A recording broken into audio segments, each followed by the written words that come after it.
ప్రార్థనా శక్తి నాకు కావాలయ్యా. నీ పితా పుత్ర పరిశుద్ధాత్మ నామమున ప్రభువునందు మిక్కిలి ప్రియమైన సహోదరి సహోదరులారా, ఈనాటి ధ్యానాంశం ప్రార్థనకు కలిగే అవరోధాలు. జకరియా టోనీ ఫామ్ అంటాడు, ఈ భూమి మీద అత్యంత ముఖ్యమైన పని ఏదన్నా ఉందంటే అది ప్రార్థనే అంటాడు. నిజమే ప్రియులారా, ప్రార్థించేవాడు దేవునికి ప్రియమైన వాడు. ప్రార్థించేవాడు ప్రపంచాన్ని తలకిందులు చేయగలడు. ప్రార్థించేవాడిని చూసి ప్రపంచమే ఆయనకి సలాము కొడుతుంది ప్రియులారా. అందుకొరకే సాతాను ప్రార్థనను చేయడానికి మనకు అనేక ఆటంకాలు చూపిస్తుంది. ప్రార్థన ఆపివేయడానికి, ప్రార్థన చేయకుండా ఉండడానికి, ప్రార్థనలో ఎదగకుండా ఉండడానికి ప్రార్థనా సమయంలో అనేక ఆటంకాలు కల్పిస్తుంది. అవేంటో ఈనాడు మనం ధ్యానించుకుందాం. మొట్టమొదటగా ప్రార్థన కలిగే మొదటి ఆటంకం ఏంటంటే పనుల భారం. సాతాను మనకు విస్తారమైన పనులు చూపించి ఆ పనుల్లో తన మునకలైపోయేటట్లు చేస్తుంది. మనం ఏమనుకుంటామంటే ఈ పని అయిపోయిన తర్వాత వెళ్ళి కొంతసేపు ప్రార్థన చేద్దాం, లేకపోతే కొంతసేపు ధ్యానం చేద్దాం, కొంతసేపు మనం జపమాల చెప్దాం అనుకుంటుంది. కానీ సాతాను చేసేది ఏంటంటే పనుల్లో తన మునకలయ్యేటట్లు చేసి మనల్ని ప్రార్థించనివ్వకుండా, ఆ ప్రార్థన వైపు దృష్టిని సారించనివ్వకుండా చూస్తుంది ప్రియులారా.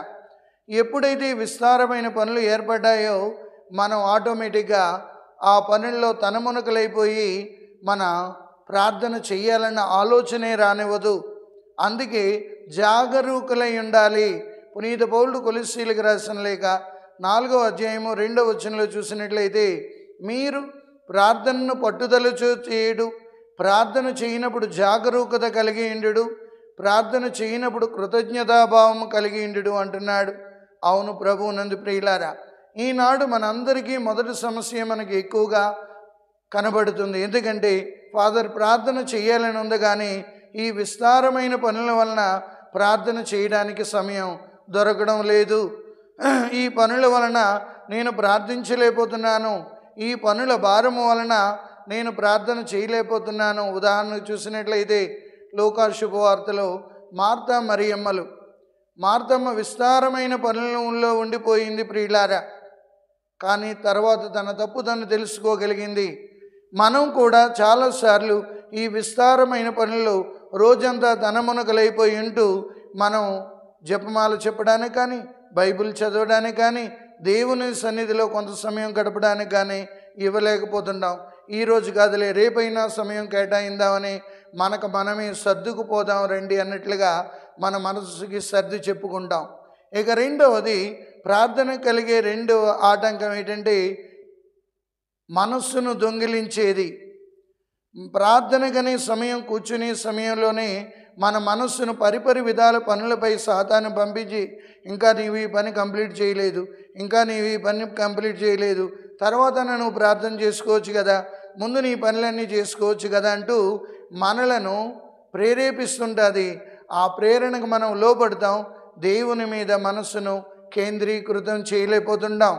అందువలన మనం ప్రార్థన చేయలేకపోతుంటాం ప్రియులారా.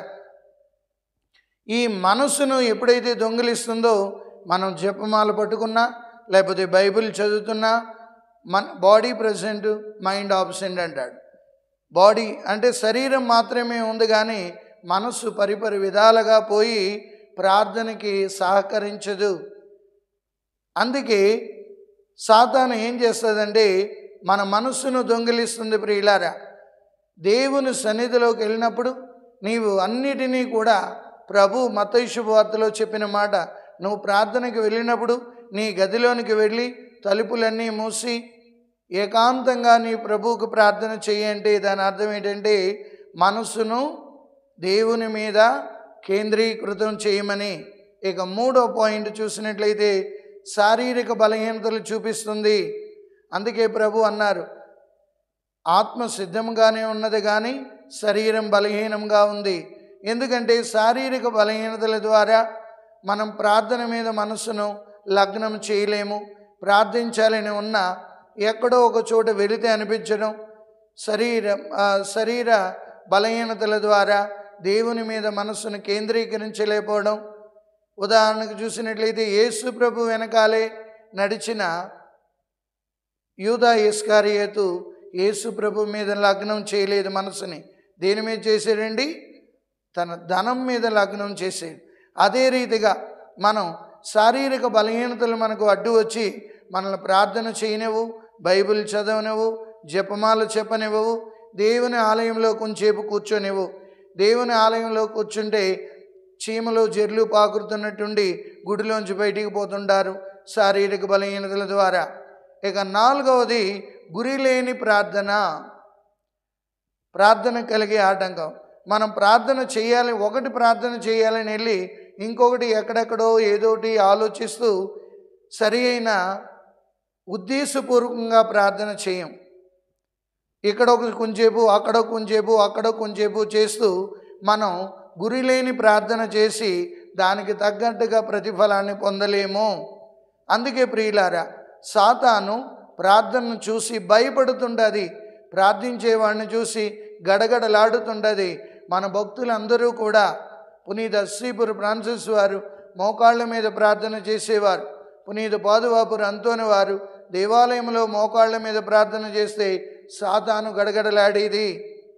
కాబట్టి ప్రియులారా, ప్రార్థన అనేది ఒక గొప్ప శక్తి అని సాతానుకి తెలుసు.